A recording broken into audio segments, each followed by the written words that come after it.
எங்களுடைய உரிமையில ஏன் தேவையில்லாம கை வைக்கிறீங்க? எங்களுடைய சட்டத்தில் ஏன் விளையாடுற?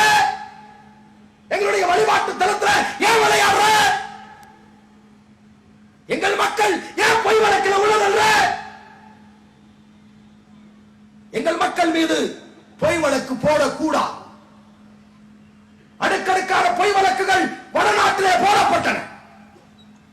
மாலேட்டான் குண்டுவெடிப்புல முஸ்லிம்னு சொன்னேன், அஜ்மீர் குண்டுவெடிப்புல முஸ்லிம்னு சொன்னேன், பெங்களூர் குண்டுவெடிப்புல முஸ்லிம்னு சொன்னேன்.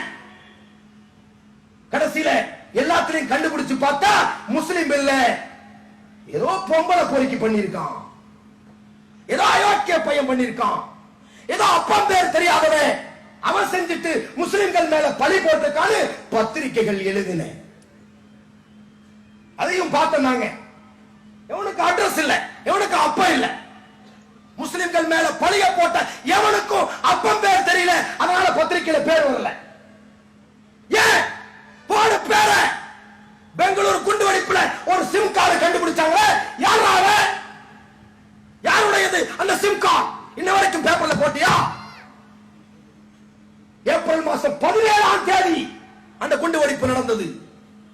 நானும் அஸ்லம் பாசாவும் தூத்துக்குடி மாவட்டத்தில் எட்டயாபுரத்தில் பேசிக்கிட்டு இருக்கோம்.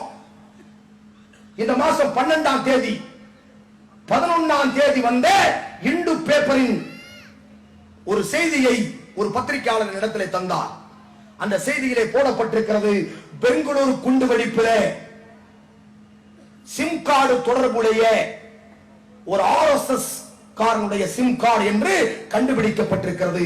நான் கேட்கிறேன், தினத்தந்தி, தினமலர், மாலை முரசு, மாலை மலர், டெக்காலர், டைம்ஸ் ஆஃப் இந்தியா, இந்து, இண்டெக்ஸ், மாத்திரபூமி, மனோரமா, சன் டிவி, என் டிவி, உங்க அப்பா டிவி, அத்தனை டிவி கேட்கிறேன். என்ன போடல, என்ன போடல, என்ன போடல, பொட்ட பசங்களான்னு சொல்லி வடநாட்டுல பேசலாம். மைக்ல நாங்க பேசல, வடநாட்டுல பேசலாம், பெங்களூர்ல பேசலாம், யூபில பேசலாம், ஹைதராபாத்ல பேசலாம். நாங்க பேசல, நாங்க பேசல, நாங்க பேசல.